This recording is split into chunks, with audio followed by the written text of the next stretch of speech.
The elevator descends and my reflection throws back a question I'm tired of dodging. Why on my 32nd birthday does my phone still read 0? 0 calls, 0 texts. My heels set a metronome through the lobby, and I fix a smile for the security cameras. No one needs to know. I do. My family will forget again. I step into my apartment. A single-serve cake waits on the coffee table, one unlit candle like a witness on the stand. Happy birthday, I whisper, and the room echoes with a kind of hollow chuckle. It shouldn't matter today. I closed an impossible client and moved numbers people salivate over. I flip open my laptop to drown myself in work, but my traitor finger opens social instead. First photo. My brother Leo, glass raised beneath a gold balloon arch. Pride of the family, my dad captioned. Our future, my mom added. Posted 4 hours ago. Exactly when I was buying my own candle. I swipe like I'm handling blades. Aunts, cousins, a 3-tier cake, a neon sign. Congrats on the promotion, Leo.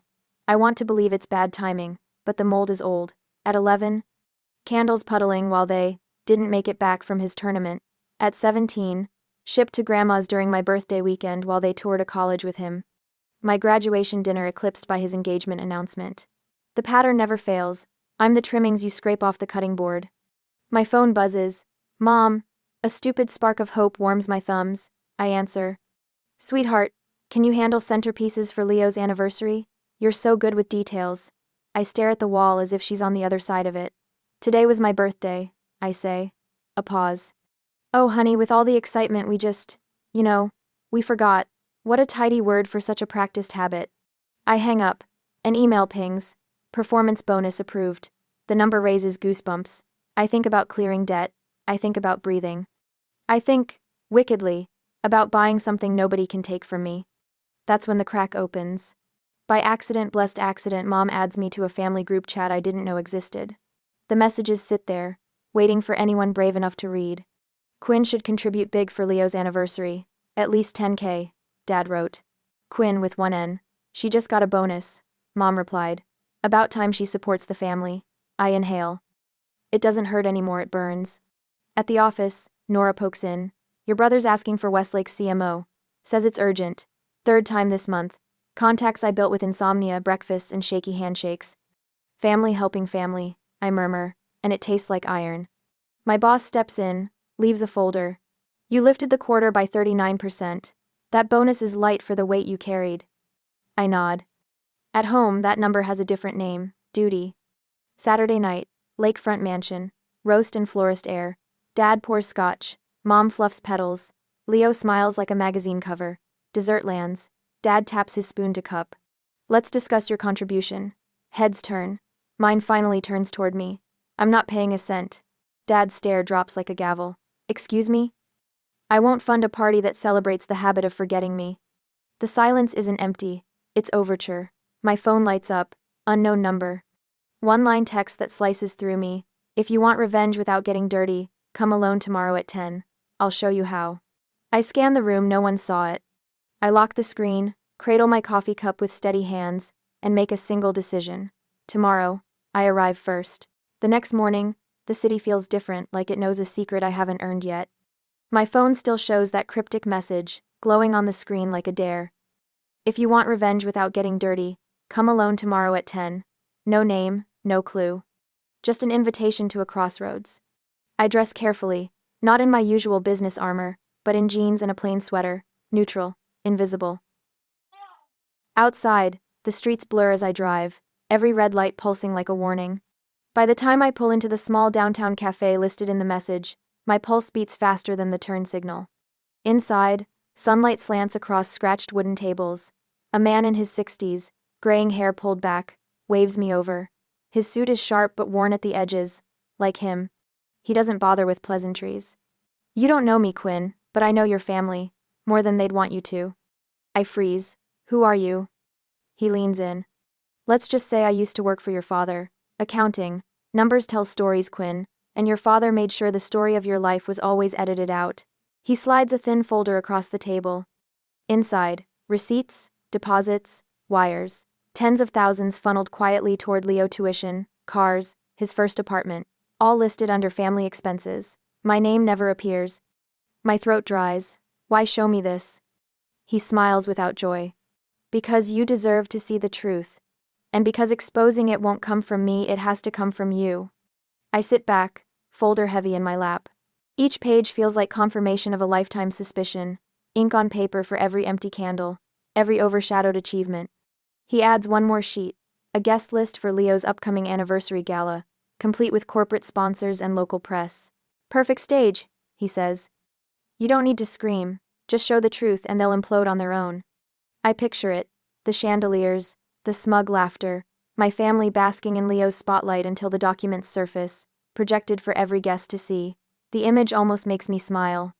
Back at the office, I can't concentrate. My friend Nora notices the way my hands tremble over the keyboard.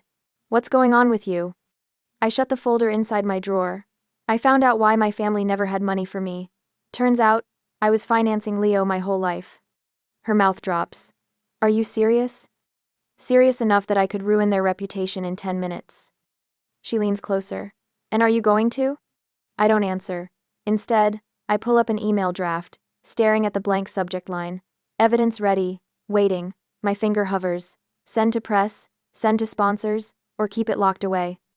That night, my apartment feels smaller, the walls pressing in with memories. I light the single candle on last night's cake and let it burn. As the wax melts, I whisper a promise. This year, they won't forget me, not because they remember, but because I'll make sure they can't ignore me anymore. But then, a knock at the door interrupts. When I open it, Leo himself stands there, perfectly groomed, his cologne reaching before his words. He smiles like nothing's wrong. Quinn, we need to talk. Privately. I step aside, heart hammering. He doesn't even glance at the candle on the table. Instead, he looks directly at me and says, Don't do whatever you're planning. I know you found something. The room tilts. How could he know? And then he drops the real bomb. If you ruin me, you ruin yourself too. I stare at him, waiting, bracing. What do you mean by that? He exhales slowly, like savoring the moment. Because, dear sister, you're not the only one with secrets worth destroying. The candle flickers between us, wax dripping down the side. As I realize this is no longer about forgotten birthdays, it's war. The words hang in the air, poisonous and deliberate. You're not the only one with secrets worth destroying. My brother's voice is calm, almost casual, but his eyes are sharp, testing me, waiting for a crack. I steady my breathing, leaning against the doorframe. What secrets, Leo? He smirks. You think you're the only Edwards who can keep files? I know about your bonus. I know how much it was. Do you think Mom and Dad won't spin it as you being reckless, buying things you can't afford? Do you think the world won't believe their version over yours? I cross my arms. So that's your big threat? That I got paid for doing my job? But he shakes his head slowly, savoring the pause. No, Quinn, I'm talking about the loan you co-signed for Nora last year, the one she defaulted on before her promotion kicked in. If I hand that to the right people, it'll look like fraud. At best, you'll lose credibility at work. At worst, he lets the sentence trail off, the silence sharper than words. For a moment, I can't breathe. I had helped Nora, yes, but it was no crime, just a favor between friends. Still, framed the wrong way, it could shatter everything I've built. I slam the folder of receipts down on the table between us. Funny you came here to play games when these papers tell a story you can't rewrite. Every dollar Dad bled for you. Every sacrifice they dressed up as love. Want me to show them? His smirk falters. Just for a second, but I see it. He leans closer, lowering his voice. You won't, because you're still that little girl waiting for someone to light your candle. You want revenge, but you won't burn the house down if you're standing inside it. And then, just like that, he leaves. His cologne lingers long after the door shuts. I sink into the couch, staring at the flickering candle, replaying his words. The next day at the office, Nora bursts in, out of breath. You're not going to believe this. Leo called our client at Westlake directly. Used your name to get in the door. My chest tightens. He what? She nods, furious. He's trying to bleed you dry, Quinn. He wants you cornered. That night, I sit at my laptop again, the folder open, cursor blinking. I draft an anonymous package. Documents, explanations, timelines. All ready to send to the gala's sponsors, to the press, to anyone who ever believed in the Golden Boy. But before I hit send, another message pings on my phone. Unknown number again. Do not act yet. Tomorrow night is your chance. Gala. I'll make sure the right eyes are on you. Trust me one last time. I stare at the words, my hands trembling. Whoever this shadowed ally is, they know too much. Too much about me, too much about Leo, too much about our family's rotten heart. Saturday night arrives. The gala drips with wealth, crystal chandeliers, champagne towers, strings swelling above polite laughter. Mom glows in pearls, Dad shakes hands like a senator, Leo basks in a sea of praise. And me? I stand at the edge of it all, folder clutched tight, my pulse thundering. A woman in a black dress I don't recognize brushes past, slipping something into my hand without breaking stride. A flash drive. I slide it into my clutch, heart hammering. On stage, Leo raises his glass for a toast. Applause swells, spotlights beam down on him. And in that moment, every cell in my body screams one question. Do I stay silent, or do I let the fire start here, in front of everyone? The applause feels like a storm, crashing against the chandeliers and echoing through the ballroom. My brother stands there, basking in it, the golden sun crowned yet again. The flash drive burns in my hand, heavier than it should be. I slip toward a side hallway, away from the glittering crowd. My palms are slick as I find a laptop left on the AV table. I slide the drive in. The screen floods with files, videos, emails, bank statements. Not just favoritism, corruption. I read in stunned silence. Leo's firm siphoning money through shell companies. Dad's signature on documents approving the transfers. My stomach twists. This isn't about birthdays or forgotten candles anymore. This is fraud, millions funneled to keep the Edwards name shining. A voice cuts through my thoughts. You found it. The man from the cafe steps out of the shadows, suit sharper tonight, eyes glinting. Now you understand. Their empire is built on lies. You can end it right here. I whisper, why me? Because, he says simply, you've suffered the cost of their lies more than anyone. You're the only one willing to break them. He disappears back into the crowd, leaving me with a choice. On stage, Leo clinks his glass again. To family, he declares, the word curdling in my ears. Guests lift their drinks. The spotlight waits for me, daring me to step in. I plug the drive into the projection system. My hand hovers over the keyboard. One press, and the room changes forever. I picture it, gasps, whispers, pearl-clutching horror, as the documents fill the giant screen behind Leo. And then my phone vibrates. A text from Nora, be careful. He's setting you up. Double check before you act. My pulse spikes. I yank the drive free, shoving it into my clutch. Something isn't right. I rejoin the ballroom just as the music swells. Leo catches my eye across the crowd. His smile is too wide, too rehearsed. He knows. He wants me to expose it here, wants me to be the one holding the grenade when it goes off. Mom floats to my side, pressing a manicured hand to my arm. Sweetheart, smile. You're making people nervous. Her grip tightens. Don't embarrass us. I peel her hand off gently but firmly. Don't worry. I won't embarrass you. Not yet. The night ends with applause and laughter. The Edwards family shining brighter than ever.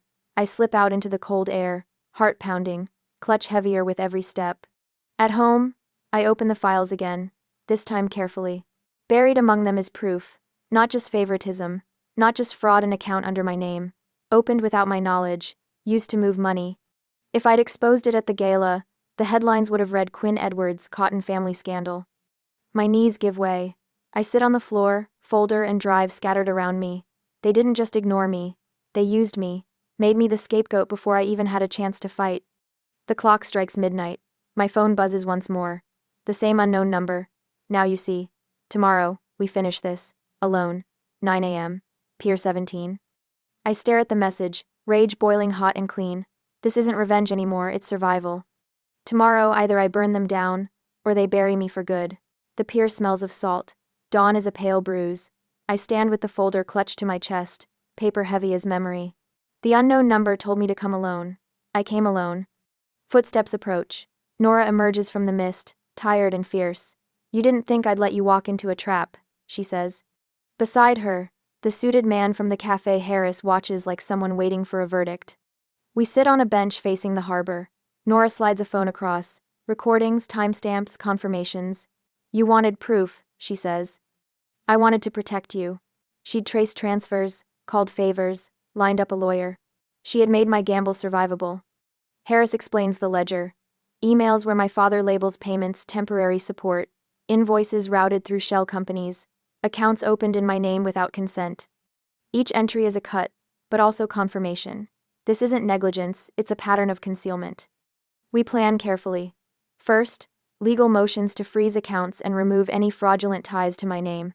Second, an independent audit to document the transfers. Third, a discreet press package that frames this as accountability, not spectacle. No dramatic projection at a gala. No headlines that scream my name before the facts. The lawyer moves fast. Within days, banks freeze accounts pending investigation, subpoenas go out, auditors begin their work. At work, HR is briefed quietly. By the time the rumor mill turns, we have evidence, counsel, and process. My mother calls, voice cracked. "Why, Quinn?" she asks. I answer honestly, because I was always second, because I won't be the family's placeholder anymore. She cries, admits fear, says they never meant to hurt me. My father, stunned, offers a shaky apology later that week. It's not absolution, just the start of acknowledgement. The public reaction is muted and messy. Friends stand by me. Some relatives call me a traitor. The auditors find irregularities, wires, shell entities, falsified invoices. Leo's partners step back. Penalties and fines follow. It's not a cinematic reckoning. It's paperwork, hearings, and blurred lines dragged into daylight. Leo tries to manipulate the narrative. He calls furious, then pleading, then silent. At the lake house, I listen to messages that swing between rage and bargaining. Eventually, he shows up at the door with a small, awkward apology, more curiosity than contrition. I let him in for coffee, not to reconcile, but to witness who he is when eyes aren't on him. Months pass. The bank levies fines. Some executives resign. My parents attend mediation. The auditor's report is dry and damning. The law does its slow, cold work. Accountability without fireworks. I don't relish the pain this brings them. I did not want revenge as cruelty. I wanted truth. On my next birthday, sunlight fills the kitchen of the lake house. Friends bring pastries. Mrs. Bennet arrives with a quilt. My mother comes late, eyes red, offering a small cake and an unpolished apology. It's awkward and honest. We speak for the first time without an audience. That night I stand on the deck, wind on my face. I light a single candle, not as a demand but as an offering to myself. I blow it out and feel the flame go out cleanly between my fingers. I did not burn their house down. I built my own. The gifts on the table are modest. A book from Nora, a bottle from Greg, a knitted hat from Mrs. Bennet. They mean more than any inheritance. I realize the lesson. Power isn't always in public punishment. Sometimes it's choosing where you stand and refusing to let others decide your worth. And steady,